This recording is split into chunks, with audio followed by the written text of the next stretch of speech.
اس میں کوئی شک نہیں ہے کہ رسول اللہ صلی اللہ علیہ وسلم تشریف لائے تو یہ دنیا نور علی نور ہوئی. حضور تشریف لائے تو ظلمت قدہ عالم پورا جہان جو ظلم گاہ بنا ہوا تھا، ستم گاہ بنا ہوا تھا، لیکن رسول اللہ صلی اللہ علیہ وسلم سے یہ میلاد پاک کی برکت ہے کہ آج الحمدللہ حضور صلی اللہ علیہ وسلم کا دین، حضور کا اسلام اور حضور کے دین کے فالوور پوری دنیا میں پیس اور امن کے علمبردار ہے. نبی کریم صلی اللہ علیہ وسلم کی تشریف آوری سے پہلے جہان کا حال یہ، زمانے کا حال یہ کہ نہ ماؤں کی عصمتیں محفوظ ہیں، نہ بہنوں سے شفقت اور محبت کا کوئی رشتہ کسی کے دل میں ہے. لیکن میں قربان جاؤں نبی کریم صلی اللہ علیہ وسلم کے میلاد پاک سے حضور جب تشریف لائے، حضور کے قدم پاک کی برکت کی وجہ سے، جہاں اللہ کریم نے حضور خود، بخاری شریف کی حدیث ہے، حضور خود فرماتے ہیں، حضور نے فرمایا جعلت لی الارض مسجدا وطہورا. حضور نے فرمایا یہ میرے قدم کی برکت ہے، یہ میرے میلاد کا جو سمجھ لو کہ ثمر ہے. جعلت لی، حضور فرماتے ہیں میری وجہ سے، میرے قدم کی وجہ سے مسجدا وطہورا، میرا قدم زمین سے مچ ہوا، اللہ کریم نے پوری روح زمین کو سجدے کے قابل بنا دیا، پوری روح زمین کو سجدے کے قابل بنا دیا. اس سے قبل زمین اس قابل نہیں تھی. اگر کسی نبی نے بھی عبادت کرنی ہوتی تو معبد خانے خاک اس مقام پہ جاتے، لیکن رسول اللہ صلی اللہ علیہ وسلم تشریف لائے، اللہ کریم نے روح زمین کو سمندر کی تہ سے بھی پاک کر دیا، پہاڑ کی چوٹی سے بھی پاک کر دیا، پوری روح زمین کو سجدے کے قابل. اب اگر ہم چاہیں گھر میں سجدہ کر لیں، چاہیں تو یہاں مسجد بنا لیں، چاہیں تو روڈ پہ پڑھ لیں، جہاں چاہے مصلی بچھائیں سجدہ کر لیں، یہ صدقہ ہے میلاد مصطفیٰ صلی اللہ علیہ وسلم، حضور کے قدم پاک کا.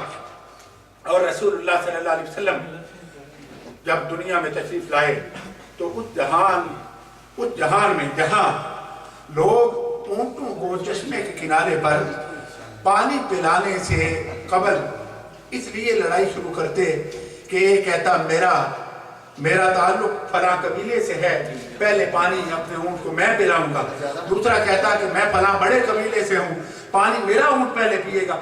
اس بات سے لڑائی شروع ہوتی، 7 نسلوں تک لڑائی جاری رہتی. اونٹوں کو پانی پلانے کی وجہ سے لڑائی شروع ہوتی، کئی نسلوں تک لڑائی شروع رہتی.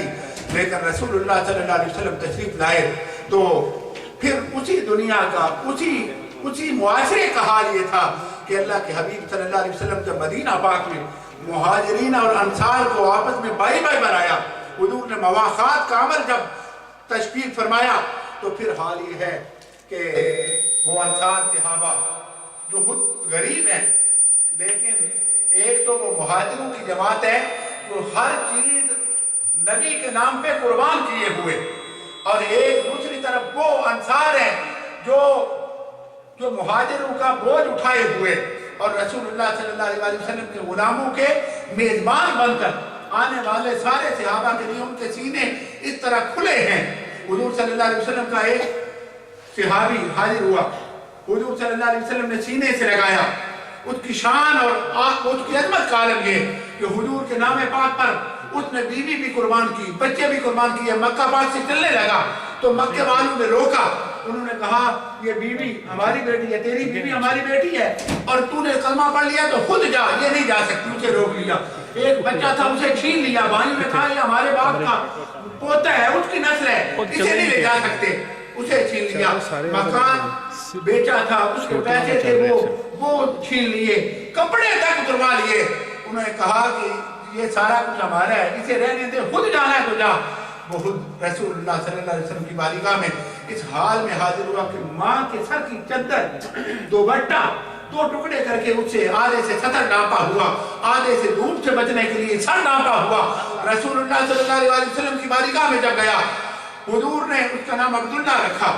اور سیدنا فاروق اعظم رضی اللہ تعالیٰ عنہ فرماتے ہیں کہ اس کی شان کا عالم یہ کہ مسجد شریف میں ایک دفعہ میں نماز پڑھ رہا تھا، میرے پاس بیٹھا وہ اونچی آواز سے قرآن کریم پڑھنے لگا. تو آپ کا چونکہ آواز مبارک میں جلالیت تھی، آواز بلند تھا اور لہجہ مبارک اس طرح جلالیت والا تھا، آپ نے تھوڑا سختی کے ساتھ اسے ڈانٹا اور فرمایا عبداللہ تجھے پتہ نہیں اس مسئلے کا کہ نماز پڑھنے والے بندے کے قریب بیٹھ کر اونچی آواز سے قرآن نہیں پڑھتے. جب ڈانٹا تو رسول اللہ صلی اللہ علیہ وسلم تشریف لائے. حضور نے فرمایا عمر میرے اس غلام کو کچھ نہ کہنا, اس لیے تجھے پتہ ہے یہ سارا کچھ میرے لیے چھوڑ کے آیا ہوا ہے. نعرہ تکبیر, اللہ اکبر, علیہ رسالت. حضور کے ان صحابہ کو جو مہاجر ہیں وہ سارا کچھ چھوڑ کے گئے. انصار کی شان یہ کہ صحابی حاضر ہوا, یا رسول اللہ میری بیوی بھی چھین لی گئی, میرا بیٹا بھی چھین لیا گیا, مکان بھی چھین گیا, سارا کچھ چھین گیا. حضور نے فرمایا لیکن تو کامیاب ہو گیا, تو سارا کچھ گوا کے اپنا ایمان بچا کے محمد کریم کے قدموں میں آ گیا.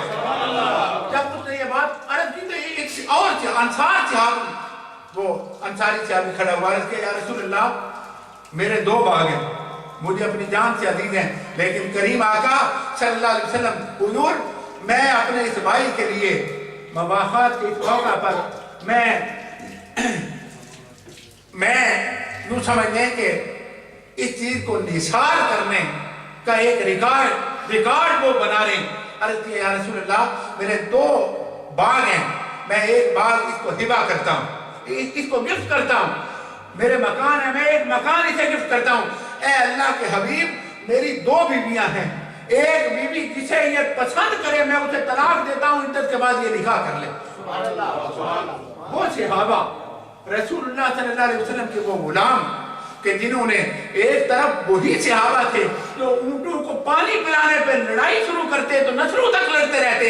رسول اللہ صلی اللہ علیہ وسلم کے دین کی یہ برکت تھی, حضور کے میلاد کی یہ برکت تھی کہ اللہ کے حبیب نے ان میں اس طرح بھائی چارہ پیدا کر دیا کہ رسول اللہ صلی اللہ علیہ وسلم کے غلام حضرت عمر فاروق حضرت بلال حبشی کو جو نسل در نسل غلام ابن غلام ابن غلام ابن غلام اور بکتے بکتے حبشہ سے مکہ پاک تک آئے, لیکن رسول اللہ کی نگاہ ناز میں جب منظور ہوئے تو شان کے نصیب ہوا کہ فاروق اعظم 22 لاکھ مربع میل سے زیادہ کا حاکم فاروق اعظم, لیکن جب بلال حبشی کو بلاتے تو سجدی یا بلال اے میرے سردار, اے میرے آقا بلال.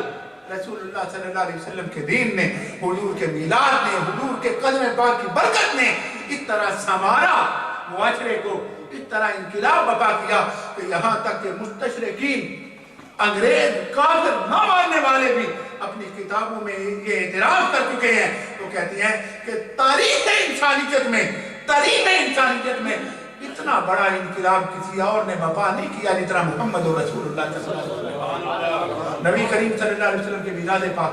اور الحمدللہ ہم اسی بات پر اللہ کا شکر ادا کرنے کے لیے حاضر ہیں کہ نبی کریم صلی اللہ علیہ وسلم کو اللہ کریم نے ہم نے مبعوث کیا, مومنوں کو حضور کا وجود مسعود عطا کیا, اتنی بڑی نعمت عطا فرمائی. میں اپنے بھائی جناب منیر خان صاحب سے ملتمس ہوں وہ تشریف لائیں اور سرکار کی بارگاہ میں اپنا ہدیہ اور اپنی حاضری پیش کریں. نعرہ تکبیر.